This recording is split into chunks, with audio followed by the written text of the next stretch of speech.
So as a very quick disclaimer, I do not have any background in meditation.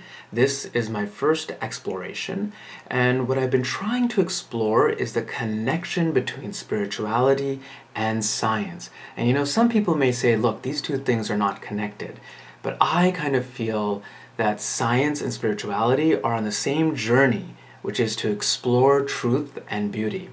And so as a very quick example in spirituality, there are people that reach deep states of meditation. And I often wonder, what am I supposed to feel when I'm meditating?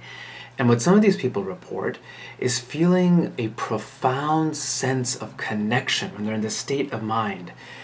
And they feel this profound connection to something larger, like God, or love, or even nature. And you might be thinking now, well, how do you do that with science, right? So I'll give you a very quick example. When I go into my backyard, my normal eyes, they just see a boring backyard. But when I open this third eye of science, I'm able to connect to all of human knowledge since the beginning of time. Because that's what science is. It's just a collection of everything humans have known. And because of that, I do literature search, I find out what all these different insects and plants are and how they're interconnected. So now when I go outside and I open this eye, this eye of science, I see, food webs, and I see the cycles of life and death, and I see entire ecosystems. So in today's experimental meditation, which will be on the Grand Canyon, the first part will sort of be the science part. It'll be about 4 or 5 minutes long. And I'll tell you the geological history of the Grand Canyon as you watch videos that I've taken from the Grand Canyon. And I want you to try to absorb as many of the visual details and some of the awe-inspiring facts that I give you. And then the second part, which is the spiritual part, which hopefully will be enhanced by the science, I'll play some Native American music that I recorded from a local radio station when I was at the Grand Canyon. And during this time, I'll ask you to close your eyes, or you can keep them open. I'll have visuals going. And I want you to recreate what you saw and also use the scientific history of the Grand Canyon to generate a deeper sense of just absolute wonder. And a feeling of connection. Now, before we begin, I would recommend, at least I like to sit up comfortably. I usually have to put a little cushion, behind my butt to just elevate my back in the right posture. And then I also just like to contract and release any tense muscles. One of the first few steps of Patanjali's Yoga Sutra is just to keep the body in a relaxed state so that the mind can reach a state of meditation. So I just like to, my neck gets tired, so just roll my shoulders a little bit. Okay, so let's begin the science part. Our story begins 2 billion years ago, and even though there were no humans back then, science tells us that there was an entire mountain range as vast as the Himalayas where the Grand Canyon is now, which is pretty unbelievable. And then imagine that 1 billion years pass by, and imagine strong winds that are filled with sand, and imagine cycles of seasons eating away at this mountain until that entire mountain range erodes away completely, leaving behind flatlands. And that the only remaining evidence of this ancient mountain range are now rocks at the bottom of the Grand Canyon. Just imagine being at the bottom of the Grand Canyon, hearing the rush of the Colorado River, and being in the presence of rocks that have existed for 2 billion years. Now imagine, with the mountain range gone, that actual seas began to form, and over the years deposit thick mud that one day will become rocks that you can actually touch with your hands as you're hiking. And then imagine millions of years go by, and the seas retreat, allowing vegetation to grow. And then even more time passes and sand dunes actually form where the seas used to be. And all of that you can touch with your hands, and they're recorded in the rocks. And these cycles of seas and sand continue for millions of years. Now imagine that the earth is pregnant with another mountain. And through intense labor pains, the tectonic plates heave up the land known to us as the Grand Canyon. And from the newborn Rocky Mountains eventually is born the Colorado River that cuts open the canyon. Now gently close your eyes and imagine that you are in the Grand Canyon. Recreate what you have seen and immerse yourself into the music. One of the goals of mindfulness and meditation is to focus on the present moment. So as any thoughts of the future or past naturally come up into your mind, gently acknowledge them and then gently push them away.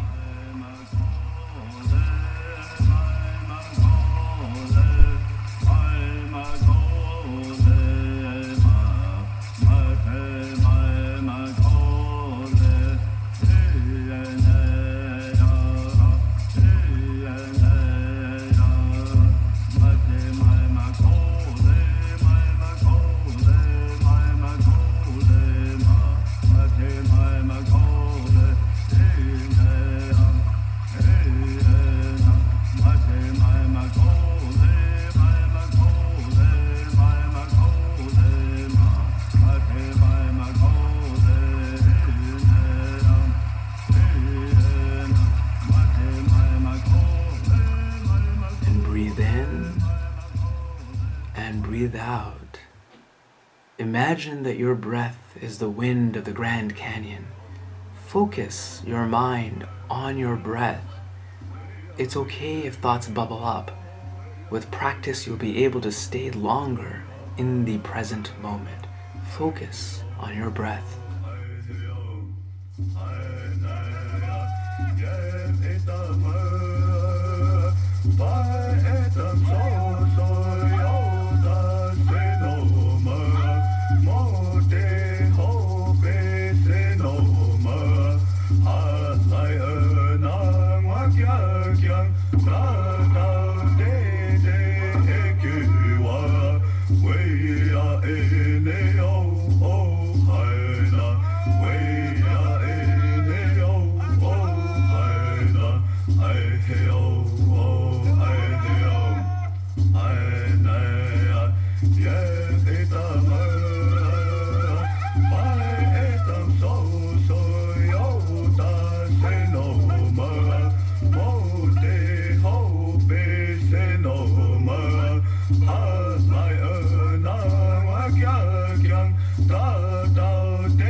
Breathe out. I want you to think about how every layer of the Grand Canyon contains millions upon millions of cycles of life and death of different creatures, and how any rock that you touch is older than all of human history. Try to generate a feeling of genuine awe, a sacred feeling of connection that spans billions of years. Yeah.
end of this meditation, I want you to breathe in and breathe out, and gently open your eyes and return back to the group.